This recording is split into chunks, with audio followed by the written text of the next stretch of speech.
Hey everybody, this is the MoeChicken again, and welcome back for more Snowboard Kids 2. This time we are Linda. We are Linda for a very particular reason. Linda, as you know, nothing can stop Linda. Linda will destroy all people, and her nose is extremely pointy and long. Look at that nose. So sharp, so pointy. And Nancy's here. Hi, Nancy. They're rubbing noses. It must be difficult in this society. Everyone has really, really big noses in this game. Anyway, moving on. So, today we are going to be tackling... not Winnie's house. Linda's castle. Now, as I mentioned before, Linda is super rich. As you might expect, she has a castle. Why wouldn't she have a castle? We're still going to use the burger board, though, because it's good. So, apparently today is Linda's birthday. Happy birthday! And she's just having a good old time dancing by herself. She's got a big old cake. And friends show up. Hi. And she gets presents. Yay, presents! Nancy is shocked by something. And it turns out the boys are just... Damien's there, too. Did Damien get an invite, or did he just show up? He does kind of just show up everywhere. Linda is mad. Linda is very mad. Okay, so now that animation, that little, like, thought bubble, I thought it was like a guy poking himself in the eye and, like, bleeding as a kid. Because, as I stated before, I didn't know any of, like, the Japanese culture mannerisms. Like, a lot of these little things, like the whole, like, you pull your eyelid down to express, like, contempt or taunt. I just thought it was a guy poking himself in the eye and bleeding. And of course, Damien never has a good day. So, we are in Linda's castle, starting from the roof. We are going to just go across her entire state. Did I mess this up? And that's a great way to start. Immediately into a pit. Anyway. It's Linda's birthday. It's her birthday. She's not going to cry about it. She's going to defeat all of the boys. Because she is Linda, and nothing stops Linda. Linda will triumph over all. I probably sound like I'm obsessed with Linda. I just think, like, she was one of the... Like, I played this game a lot when I was very young. And so, a lot of the personalities, like all the personalities for the characters in this game are pretty stock standard video game personalities, and I recognize that now, but growing up, you know, I didn't have many, I didn't have these stereotypes kind of entrenched in my brain yet, so a lot of the characters in this game kind of cemented these common video game tropes, and so the snobby rich girl, look at that statue! She's got a giant statue of herself in, like, the gardens. Mind you, they're wearing all their winter gear, so I have to assume this is still happening in winter. If I remember correctly from the manual, I think Snowtown, which is where all this takes place, is supposed to be in, like, the Rocky Mountains. So it's winter in the Rocky Mountains, and there's just, like, green grass, rolling hills, flowers. How does she do it? I don't know. She does it because she's Linda. She's amazing. I think Nancy's behind me. But, anyway, moving along, we are exploding. I even had the vanish item. Man, she's having a rough birthday, huh? Now, Linda, as I mentioned in a previous episode, is a speed type. She's using the balance board, so she's still pretty well equipped to handle, like, turns and stuff, but she's not as good as, say, my boy Jam. My boy Jam is super good at doing all kinds of tricks and turns and all that malarkey, because he is average type, as is... Oh my gosh.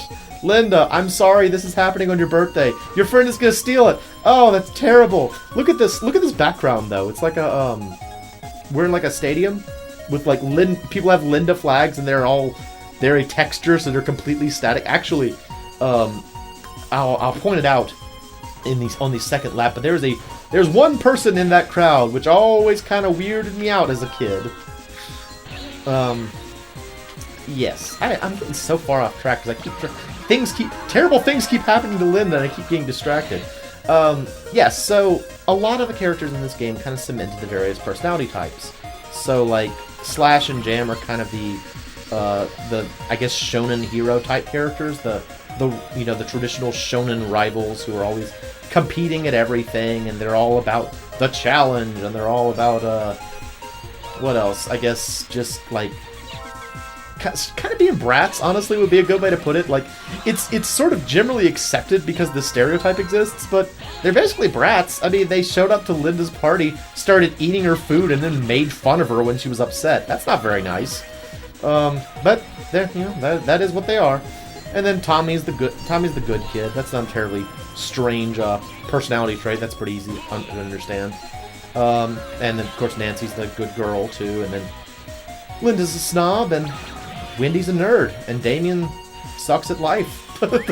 That's pretty much it. Damien just has a rough time at everything, so he wasn't really hard to, figure out either. But yeah, Linda has always sort of been the stereotype, like, snobby rich girl in my mind because of this game. And I like her for it. I think she's a lot of fun.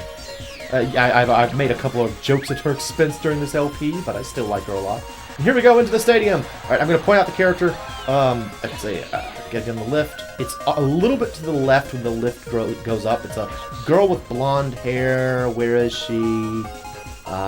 There she is, lower left corner. She's got the biggest forehead ever. And the reason for that is that it's just a texture put on like a polygon, and it's kind of stretched in a weird way, so it just like pulls her face like really wide. And my friend will always be like, "Oh, look at the weird," because she also has like little tiny dot eyes, but like a really wide, weird face. So he always like, look at that strange girl with her beady eyes and her wide face.